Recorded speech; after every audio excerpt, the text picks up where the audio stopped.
ఉమ్మడి రాష్ట్రం ఉన్నప్పుడు రాష్ట్ర ప్రభుత్వం అందరి శాసనసభ్యులు అందరి దీని ప్రకారం ఆమోదం తెలిపిన తర్వాతనే పోతిరెడ్డిపాడు నుంచి రాయలసీమకు నీళ్ళు ఇచ్చే కార్యక్రమం కెపాసిటీ పెంచి చేయటం జరిగింది. ఎక్కడా కూడా నీళ్లు దోచుకునే కార్యక్రమం రాయలసీమ ప్రజలు కానీ ఎవరూ చేసింది లేదు. తెలంగాణ ప్రభుత్వం కృష్ణా ట్రిబ్యునల్ ఉంది. కృష్ణా ట్రిబ్యునల్ దగ్గర వాళ్ళ వాదనలు వినిపిస్తే మనకి మన రాష్ట్రానికి కావాల్సిన వాటా ప్రకారం మనకు రావాల్సిన నీళ్లు వాడుకునేదానికి మన హక్కు ఉంది. కాబట్టి తప్పకుండా ట్రిబ్యునల్ నిర్ణయం ప్రకారం పోవటం జరుగుతుంది. రాష్ట్రంలో వైఎస్ఆర్ కాంగ్రెస్ పార్టీ కార్యకర్తలపై నాయకులపై అక్రమంగా కేసులు బుక్ చేసి కక్ష సాధింపు ధోరణి కనిపిస్తుంది. రాష్ట్రంలో ప్రజలు వివిధ సమస్యల్లో ఉంటే ఆ సమస్యల పరిష్కారానికి కూటమి ప్రభుత్వం ముందుకు రాకపోగా ఆ సమస్యలు ఉన్నాయని మరీ ముఖ్యంగా రైతులు గిట్టుబాటు ధరలు లేక రాష్ట్ర వ్యాప్తంగా కూడా ఎంతో తీవ్రమైన సమస్య ఎదుర్కొంటున్నారు. అన్ని పంటలు కూడా మిర్చి కానివ్వండి, కంది కానివ్వండి, శనగలు కానివ్వండి, అన్ని పంటలకు కూడా గిట్టుబాటు ధర లేక, ధాన్యం అన్ని పంటలకు గిట్టుబాటు ధర లేక రైతులు చాలా తీవ్రమైన ఇబ్బందుల్లో ఉన్నారు. మరీ ముఖ్యంగా మిర్చి రైతులైతే ఘోరాతి ఘోరమైన పరిస్థితుల్లో ఉన్నారు.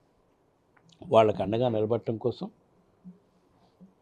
మా పార్టీ అధ్యక్షుడు జగన్మోహన్ రెడ్డి గారు ఆ సమస్యలు తెచ్చుకొని వాళ్ళని ఆ సమస్యలు పరిష్కారం చేసే విధంగా ప్రభుత్వాన్ని ప్రశ్నించేది దానికి గుంటూరు మిర్చి యార్డుకి పోయినప్పుడు కేవలం ఎలక్షన్ కోడ్ అని నెప్పని చెప్పి ఎమ్మెల్సీ ఎలక్షన్ కోడ్ నెక్కమని చెప్పి జగన్మోహన్ రెడ్డి గారికి భద్రత ఇవ్వకుండా ఆయనకి హాని కల్పించే విధంగా ప్రభుత్వం చర్యలు తీసుకుంది. కాబట్టి దీనిపై తప్పకుండా మేము న్యాయ పోరాటం చేస్తాం.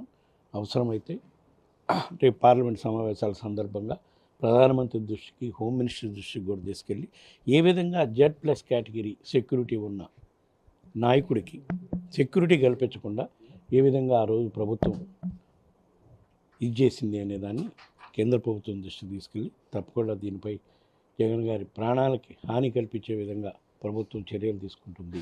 దీనికి భద్రత కల్పించడం కోసం కేంద్ర ప్రభుత్వం ప్రత్యేక చర్యలు తీసుకోవాలని కూడా కోరటం జరుగుతుంది. మాజీ ముఖ్యమంత్రిగా Z+ కేటగిరీ సెక్యూరిటీ ఉంది.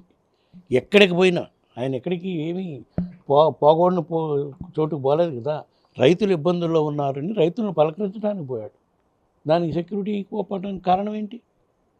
మీరు స్వార్థపూరితంగా ఆయన ప్రాణాలకు హాని కల్పించే విధంగా చర్యలు తీసుకునే కార్యక్రమం చేస్తున్నారు. దానిపై మేము తప్పకుండా పోరాటం చేస్తాం, న్యాయ పోరాటం చేస్తాం. కేంద్ర ప్రభుత్వం దృష్టికి కూడా తీసుకెళ్లే కార్యక్రమం చేస్తాం. సార్, ప్రతిపక్ష హోదా అనేది ప్రజలు ఇచ్చేది కానీ మేము ఇచ్చేది కాదు. అసెంబ్లీకి 60 రాకపోతే ఇలాగ మేము సభ్యులు తొలగిస్తాం. ఎంతమంది సభ్యులు ఉన్నారని జగన్ గారు వస్తున్నారు. ఎంతమంది సభ్యులు ఉన్నారని కాదు, ప్రతిపక్ష పార్టీగా మన ప్రజల పక్షాన్ని నిలబడి పోరాటం చేయడానికి, చట్టసభల్లోకి పోవడానికి ఎప్పుడైనా శాసనసభ్యులకు కానీ పార్లమెంట్ సభ్యులకు కానీ అధికారం ఉంటుంది. కానీ మీరు వ్యవహరించే తీరు ప్రతిపక్ష హోదా ఇవ్వకుండా ఆయన అవమానపరిచే విధంగా మీరు ఇచ్చేస్తున్నారు. కాబట్టి ఈరోజు మళ్ళా ఈ రాష్ట్రంలో ఇన్ని సమస్యలు ఉన్నాయి కాబట్టి ఇప్పుడు తప్పకుండా పోయి ప్రశ్నించాలి అని ఆ నిర్ణయం తీసుకోవడం జరిగింది. కాబట్టి ఎవరికో భయపడో తోకముడిచో కార్యక్రమం కానే కాదు. అట్లాంటి కార్యక్రమాలు మా పార్టీ అధ్యక్షుడు జగన్మోహన్ రెడ్డి గారు ఆలోచన కూడా చేసే ఇది లేదు. ఆయన అప్పట్లోనే కాంగ్రెస్ పార్టీకి ఎదిరించి పోరాటం చేసిన ఆయన. కూటమి ప్రభుత్వం చేస్తుందే వైఎస్ఆర్ కాంగ్రెస్ పార్టీ కార్యకర్తలపై, నాయకులపై అక్రమ కేసులు బనాయించి అరెస్టులు చేసే కార్యక్రమం చేస్తున్నారు. కాబట్టి కార్యకర్తలకు అండగా ఉండడం కోసం, నాయకులకు భరోసా కల్పించడం కోసం మా పార్టీ అధ్యక్షుడు జగన్మోహన్ రెడ్డి గారు వాళ్ళని పరామర్శించే కార్యక్రమం చేస్తున్నారు. రాబోయే రోజుల్లో వాళ్ళు ఎన్ని అక్రమ కేసులు పెట్టినా కూడా న్యాయ పోరాటం చేస్తాం. ప్రతి ఒక్క కార్యకర్తకి, నాయకుడికి మా పార్టీ అధ్యక్షుడు జగన్మోహన్ రెడ్డి గారు అండగా నిలబడతారని చెప్పి ఈ సందర్భంగా తెలియదు.